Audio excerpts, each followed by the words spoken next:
4টা বছর পাথর উত্তোলন কিন্তু আমরা বন্ধ রাখতে পেরেছিলাম, আর এখন আমি উপদেষ্টা, এখন এই পাথর উত্তোলন বন্ধ রাখতে পারলাম না। আপনি এখন বাংলাদেশের আর কোন সুপার শপে প্লাস্টিক শপিং ব্যাগ পান এটা বলতে পারবেন না। আর যাই করি যেটাই আমরা কোনোভাবে আমাদের এই পাথরকে আমরা দায়ী হতে দেব না। একমাত্র ভাই সিলেটের কোম্পানীগঞ্জ উপজেলার ভোলাগঞ্জের সাদা পাথর পর্যটন কেন্দ্র একসময় ছিল প্রাকৃতিক সৌন্দর্যের অনন্য নিদর্শন। ধলাই নদীর উৎসমুখে ভারতের মেঘালয় পাহাড় থেকে নেমে আসা সাদা ধূসর পাথর আর স্বচ্ছ জল মিলিয়ে গড়ে তুলেছিল অপূর্ব দৃশ্যপট। প্রতি বছর লাখো পর্যটক এই সৌন্দর্যের টানে ভিড় জমাতেন। কিন্তু সাম্প্রতিক সময়ে নজিরবিহীন লুটপাটে সেই সৌন্দর্য প্রায় বিবর্ণ হয়ে গেছে। ক্ষতবিক্ষত হয়েছে নদীর তলদেশ, হুমকির মুখে পড়েছে জীববৈচিত্র্য। গত কয়েক সপ্তাহ ধরে অবৈধভাবে পাথর উত্তোলনের অভিযোগে স্থানীয় বিএনপি ও যুবদল নেতাদের নাম উঠে এসেছে।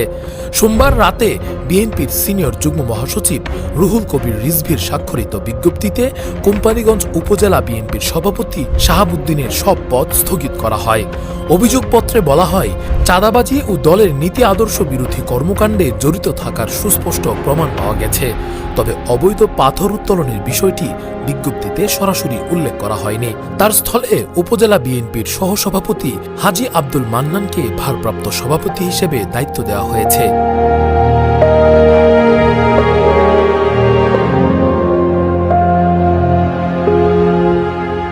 স্থানীয়দের দাবি, গত বছরের 5 আগস্ট থেকে এখানে দিনে রাতে অবাধে পাথর লুটপাট চলছে। প্রতি রাতে অন্তত শতাধিক ট্রাক পাথর কোম্পানীগঞ্জ থেকে বের হতে দেখেছেন তারা। অভিযোগ অনুযায়ী এই লুটপাটের নেতৃত্বে রয়েছেন এলাকার প্রভাবশালী এক রাজনৈতিক নেতা, যিনি স্থানীয় প্রশাসন ও রাজনৈতিক মহলে প্রভাব বিস্তার করে দীর্ঘদিন ধরে এই ব্যবসা চালাচ্ছেন।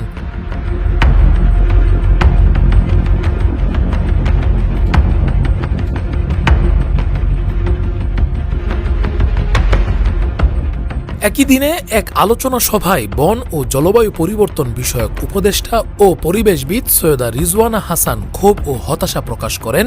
তিনি বলেন, আগের 4 বছর জাফলংয়ে পাথর উত্তোলন বন্ধ রাখতে পেরেছিলাম, এখন আমি উপদেষ্টা হয়েও পারলাম না। পাথর তুলতে সর্বদলীয় ঐক্য দেখলাম, কিন্তু সংরক্ষণে কোনো ঐক্য নেই। কিন্তু দেখেন, এই 4টা বছর পাথর আমদানি কিন্তু আমরা, পাথর উত্তোলন কিন্তু আমরা বন্ধ রাখতে পেরেছিলাম জাফলংয়ে, আর এখন আমি উপদেষ্টা, এখন এই পাথর উত্তোলন বন্ধ রাখতে পারলাম না। কেন আমি জাফলংয়ে একটা ইকো ট্যুরিজম করতে পারলাম না? কেন আমাদের নতুন প্রজন্ম আমরা যেরকম জাফলং দেখেছি সেরকম জাফলং দেখতে পারলো না? সেইখানে তো আবার রাজনৈতিক ঐক্য দেখলাম। সবাই এখানে ম্যানিফেস্টোতে আমরা কথা বলতেছি, আমরা 2 জন উপদেষ্টা গেলাম, সেখানে যাই হোক যা হবার তা হলো, এটা হওয়ারই কথা। আপনি যখন ন্যস্ত স্বার্থ গোষ্ঠীর স্বার্থে আঘাত দেবেন, আপনাকে এরকম আঘাত প্রতিঘাতের ভিতর যেতে হবে। সেখানে কিন্তু আবার পাথর উত্তোলনের ব্যাপারে সর্বদলীয় ঐক্য দেখলাম। সেখানে কিন্তু দেখলাম না যে আমরা জাফলং রক্ষা করব, পাথর 6%ই তো আমরা আমদানি করে আনবো। কিন্তু দেখেন, এই 4টা বছর পাথর আমদানি কিন্তু আমরা, পাথর উত্তোলন কিন্তু আমরা বন্ধ রাখতে পেরেছিলাম জাফলংয়ে, আর এখন আমি উপদেষ্টা, এখন এই পাথর উত্তোলন বন্ধ রাখতে পারলাম না। এই হচ্ছে আমাদের বাস্তবতা। আমরা কেন দেশের উন্নয়নের বিরুদ্ধে কথা বলবো, কিন্তু জাফলংটাকে ধ্বংস করে দিয়ে কিসের উন্নয়ন হচ্ছে, কার উন্নয়ন হচ্ছে? অবৈধ উত্তোলনের ফলে নদীর প্রবাহ পরিবর্তিত হচ্ছে, তলদেশ ক্ষয়ে যাচ্ছে এবং আশপাশের ভূমি ভেঙে পড়ছে।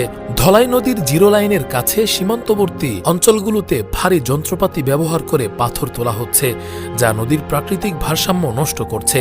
পরিবেশবিদরা সতর্ক করেছেন, এভাবে চলতে থাকলে সাদা পাথর শুধু পর্যটন মানচিত্র থেকে হারিয়ে যাবে না, বরং সিলেটের স্থানীয় পরিবেশ ও জীববৈচিত্র্য মারাত্মকভাবে ক্ষতিগ্রস্ত হবে। স্থানীয় বাসিন্দা ও পর্যটন ব্যবসায়ীদের অভিযোগ, প্রশাসন ও আইনশৃঙ্খলা বাহিনীর চোখের সামনে এ লুটপাট চলছে। কয়েক দফা অভিযান হলেও তা ছিল লোক দেখানো। অভিযান শেষে আবার আগের মতোই রাতের অন্ধকারে ট্রাক ভর্তি পাথর চলে যাচ্ছে। রাজনৈতিক প্রভাবশালীদের বিরুদ্ধে ব্যবস্থা নিতে প্রশাসনের অনীহা এবং সর্বদলীয় ছত্রছায়ায় এই অবৈধ ব্যবসা বছরের পর বছর ধরে চলেছে বলে অভিযোগ উঠেছে। সরকারি হিসেবে অবৈধভাবে উত্তোলিত পাথর থেকে স্বল্পমেয়াদে কিছু রাজস্ব আদায় হলেও দীর্ঘমেয়াদে পর্যটন শিল্পের ক্ষতি অপূরণীয়। সাদা পাথর এলাকায় ইকো ট্যুরিজম চালু হলে স্থানীয়রা স্থায়ী ও নিরাপদ কর্মসংস্থান পেতেন। একজন জেলা প্রশাসক পূর্বে মন্তব্য করেছিলেন, ইকো ট্যুরিজম থেকে আয় পাথর ব্যবসার চেয়ে বেশি হতে পারে, কিন্তু বাস্তবে সেই পরিকল্পনা বাস্তবায়িত হয়নি। বিশেষজ্ঞদের মতে যদি এখনই অবৈধ উত্তোলন বন্ধ না করা হয় তাহলে আগামী কয়েক বছরের মধ্যে সাদা পাথরের ভূদৃশ্য সম্পূর্ণ বদলে যাবে।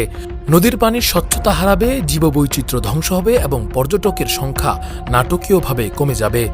তারা সুপারিশ করেছেন তাৎক্ষণিক অভিযান ও অবৈধ উত্তোলনকারীদের বিরুদ্ধে কড়া শাস্তির ব্যবস্থা করতে হবে, রাজনৈতিক প্রভাবমুক্ত প্রশাসনিক ব্যবস্থা যাতে আইন প্রয়োগে কোনো পক্ষপাত না থাকে, ইকো ট্যুরিজম উন্নয়ন পরিকল্পনা বাস্তবায়ন যাতে পর্যটন আয় ও পরিবেশ সংরক্ষণ সমান্তরালে এগোতে পারে, স্থানীয়দের বিকল্প কর্মসংস্থান সৃষ্টি যাতে তারা অবৈধ উত্তোলনে জড়িত না হয়। সাদা পাথরের বর্তমান পরিস্থিতি কেবল পরিবেশ ধ্বংসের উদাহরণ নয়, বরং রাজনৈতিক ছত্রছায়া ও প্রশাসনিক ব্যর্থতার নগ্ন চিত্র। রাকিবুল ইসলাম রইস, ফেস দ্য পিপল।